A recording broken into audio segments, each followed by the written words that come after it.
Everyone, this is going to be a weird clip. If you're just joining, I just spent, I don't know how long on stream just looking over all of Ornn's items. I'm doing this because I'm just looking at a bunch of like League of Legends EDU stuff and just looking over stuff.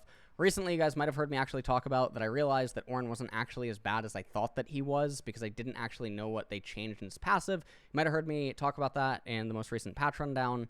And so today, while playing Ornn, I actually just was thinking, like, what are his actual mythics? Because I was under the impression Riot made them all identical in terms of gold value, but I realized that this is actually not the case. So I just spent a pretty long time going through all of his items, talking about them and like listing them and ranking them and all this other stuff. So we are just going to we're gonna make a visual. So we're gonna go ADC items. We're gonna go ADC items first.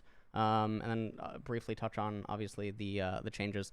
So Typhoon, I put in WTF tier. Typhoon is really nuts when you consider the stats that you're getting for this item. Obviously, it doesn't make much sense. Like, you just get a lot of extra damage. You get nice attack speed that is not similar in line with like other items buffs when you consider like the gold value or something. I'm not a person that likes to use gold value or like claim that, you know, certain champions have different base stat, you know, gold values than other champions or something. I mean, it can be a nice talking point, but it's not the entirety of the point. However, I do think that for Gale Force champions, the stats that they're getting from this item are immediately converted into raw power, different than like some other stats that other items give their respective champions. So I put Gale Force in S. Shield Bow is, I mean, Shield Bow is pretty bad.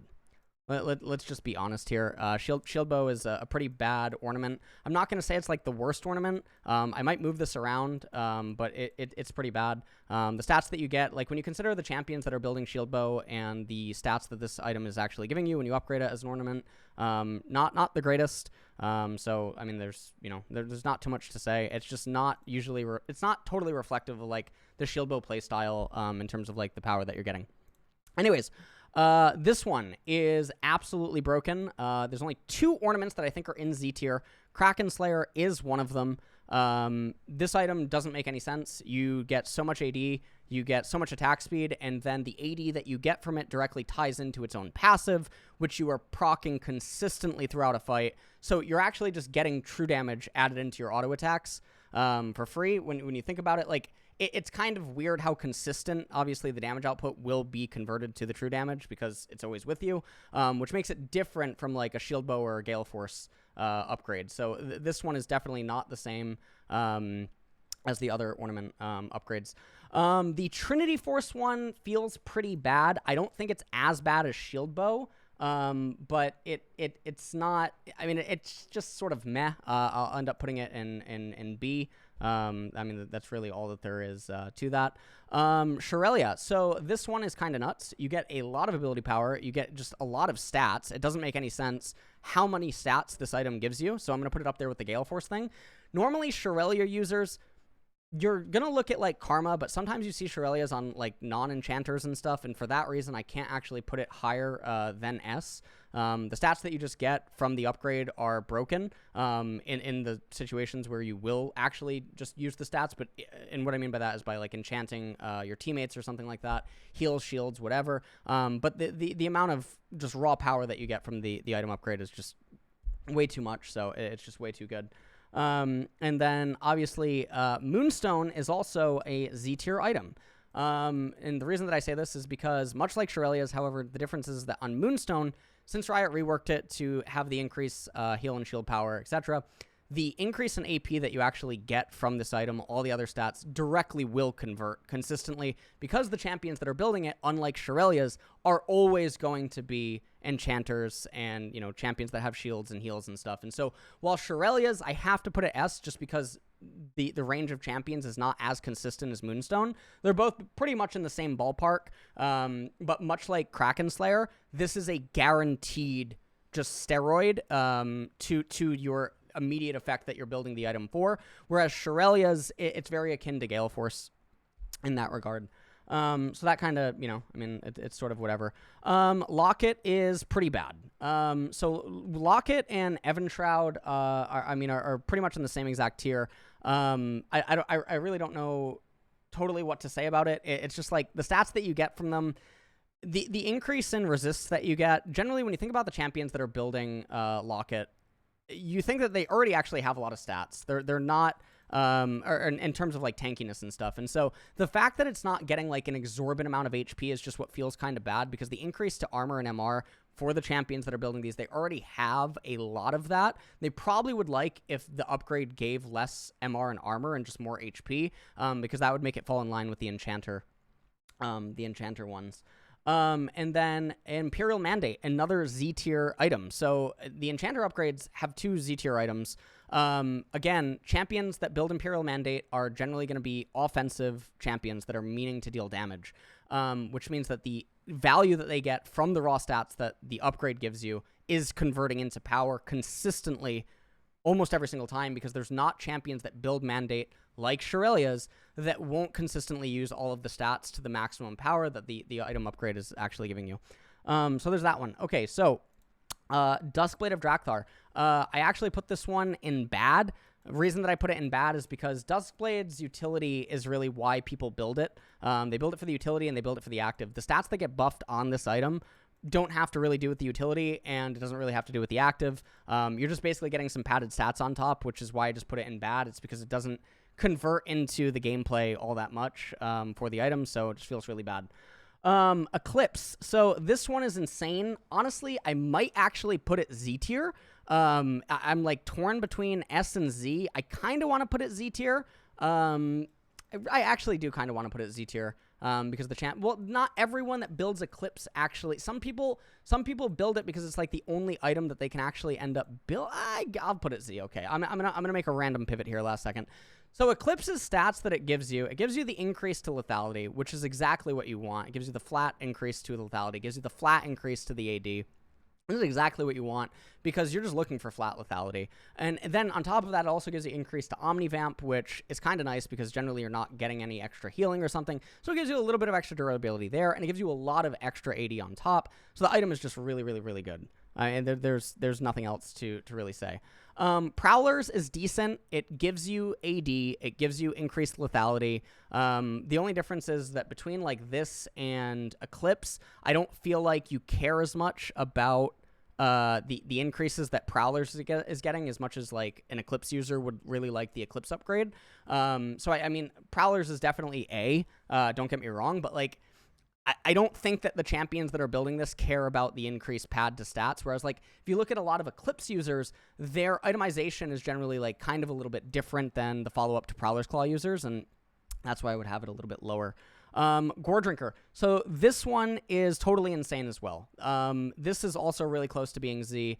This just has way too many stats added into it for Gore Drinker users. I think Gore Drinker users, the ones that still do use it, they're already really good. The increase in stats that this thing actually gives you just makes it super insane. It's very akin to Gale Force, but I think in good faith actually put it up to Z, because again, it is just a steroid to stats that isn't like altering more things than just for yourself without it being like totally broken. So it's you know, I mean, I think it's very close to Z tier, don't get me wrong. I think that this is another sway possibility with Eclipse, but I do think that like if you had a team and these items were on your team, I think that these would take precedent over Gore Drinker. Well, maybe. I guess it can depend. I guess like if you're top laner, actually let me think about that. If you're top laner and you're in mid game, would you upgrade? Well, yeah, I guess it depends. It depends on game state, I think. I think that there's definitely arguments for Gore to go up. Riftmaker is good, but honestly, Riftmaker sucks. The stats that you get from Riftmaker are pretty good. It all ties into what the item is trying to do. Much like Kraken Slayer, you do get some extra benefit immediately, just you know through its own passive and whatnot. And so I think in that regard, it is a good item. The problem is that Riftmaker as an item generally sucks outside of like everything but Gwen and Mordekaiser, I guess. Like Riftmaker, I know some people are going to say Akali, and I think at that point you're griefing because I think it should just always be Rocket Belt. So it just feels a little bit bad, but I mean, what can you do? Divine Sunderer. I had this as very good, but I guess I don't have a tier for very good, so I'm just going to put this as S. Honestly, what I might end up doing... Actually, I'm going to do this right now. I am going to... Yeah, I'm just going to do this really quick. I'm going to move everything down. Yeah, I'm going to move everything down because I want to put Sunderer. I feel like this is actually more apt. I feel like this helps like balance out the power levels a little bit. Sunderer is very, very good. For sure. Sunderer is very, very good. I don't think it's on the same tier as these because of the aforementioned things that I already talked about. But it is very, very good. So, I mean, that's kind of good. Okay, so where did I put Stridebreaker? Stridebreaker is really bad. Stridebreaker is really bad. The item is, like, mostly there for utility. Generally, if you're on top of the enemy anyway, the extra stuff that this item is giving you is not converting to anything, like, unique. It's not really helping out your teammates. It's not really changing anything. It's just not really that good of an item. We move into the tank items. So I would say that Sunfire is a good item. It's not amazing. You do get a lot of HP. You do get some resists. It's a good item. I mean, you're not going to be super enthusiastic about getting it upgraded, but I do think that both Chemtank and Frostfire are better, just because of the things that they end up giving you is a little bit better, and the way that they're going to help you curve into like secondary and third items, because generally after you complete these tank items, normally you immediately want to build HP items. You want to build Anathemas. You want to build like Knight's Vow. You want to build Fimbulwinter. You want to build like these things. And I feel like the differences in upgrade stats that you get from these is just a little bit more little bit more valuable, even for Ornn himself, because of the unique stuff that Ornn has with his passive, per like mythic upgrade that he bestows to his teammate. Okay, so now we have Rocket Belt. Rocket Belt is also a super bonkers item that doesn't make any sense. I think that this is also like Z tier or S tier. I think honestly it might just be Z tier. It doesn't make any sense how much AP, extra pen, and everything that this is giving to the champion. The HP also matters on champions that build Rocket Belt. This item is just super stupid. It does help the playstyle. It helps with the engage, helps with the execution threshold. Generally, Rocket Belt users will build utility after getting Rocket Belt. If you think about like a lot of them, they'll start to build utility items, or they want to build tankier items. And so the raw AP and the pen that the item just gives you upon the upgrade is directly in line with like the follow-up items that you want to be building. So I think that that's super, super good. And then we move on to Everfrost. Everfrost is decent. It's in line with like the gameplay of the item. It's going to depend on like the follow-up items. You could have this go up to A tier, but depends on the follow-up items and what champion you're playing the Everfrost on, because sometimes the increase in mana, not super big. Sometimes the increase in HP isn't actually changing your play style. I think of like depending on the enemy team composition, depending on what champion you're playing, the increase in HP could be good, but I mean, I'm not like super enthusiastic about it, so it's not the end of the world.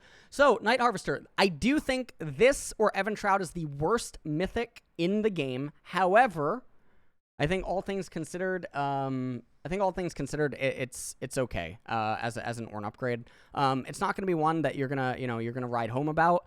Maybe I could put this to A tier because I feel like the champions that do build Night Harvester, it's gonna be pretty much always consistent. Yeah, I think the difference with Everfrost and Night Harvester is that the champions that build Night Harvester are going to always benefit from all the stat changes that this item gives, whereas Everfrost, it's not always going to be the case, but again, I mean, the stats are very good that it gives you. So this is very interesting. I actually just wrote to Riot about Crown of the Shattered Queen. I will read you the message that I wrote to Riot. I said, I'm going over Ornn items right now, and I think you guys missed buffing Caesura. This is the Crown of the Shattered Queen ornament, because it only goes up by 10 AP instead of 20, like all the other AP items, despite having identical stat changes to mana, etc. So I actually thought I did not need another row. However, I do. This is by far and away the worst ornament upgrade in the entire game, and I feel like it is only correct that we give it a proper tier. And so that is pretty much that's pretty much it. This is the worst ornament.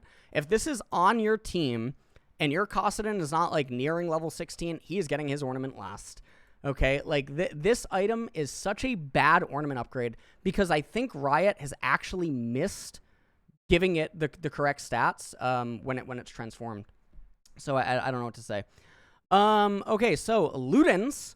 Ludens is good. Ludens is actually really good. I'm going to put it in A, much like Night Harvester. I think that Roughly all the stats that you are going to use as a Ludens user is good. I think that it's different from Everfrost, whereas like Everfrost, you consider the HP, consider the mana, and then like the follow-up items, depending on which champion you're playing, enemy team comp, etc., it impacts whether or not this could be an A-tier item. But I think that on Ludens, just in general, the stats that you're getting and the reason that you're building Ludens and stuff, I think in general it's going to be a pretty good item.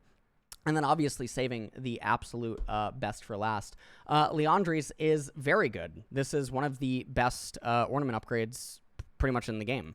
I mean, it has insane value with the upgrade. I think the playstyle that like Liandry's is going for, I think everything is just sort of there. So I think that like Liandry's, in terms of like the mage items, it's not quite Rocket Belt, but it is very good. And I think, yeah, I mean, I think this is pretty much it. I mean, these are the ornaments. So if you are playing Ornn, and I do think that probably you should be playing Ornn, I think he's actually way better than I realized, because I did not, again, if you didn't watch my patch notes, I talked about how I didn't realize that per item that Ornn bestows to a teammate, he actually gets increased stats. And I did not know that. I had no idea that he gets increased. Ornn increases bonus armor and magic resistance and bonus health by 10% from all sources. Further increased by 4% each time he upgrades a mythic item into a masterwork. This includes himself. So Ornn, I did not know this was a thing. Ornn just gets a super insane steroid. I thought Ornn was way worse because they took away his damage, they changed the item that they changed the level at which he upgrades the mythic, and then I thought they just made all of his items worse, because some of you guys might remember that previous ornaments were broken. Some of them were worth like over 1,800 gold value on some of the items, and then other of the items were worth as low as like 700 on previous ornaments, and you had to really know what to do. But anyways, again, I think that, you know, this, I think these are the tier. I think this is the order of the item's power. And if you are playing Ornn, whether you're playing him mid, top, jungle, whatever, do not play him support. You're griefing, because you will never be upgrading from support. You're barely even getting your own mythic in a game if you play him from support. That just feels really bad. I think this is like the order that you should probably look for.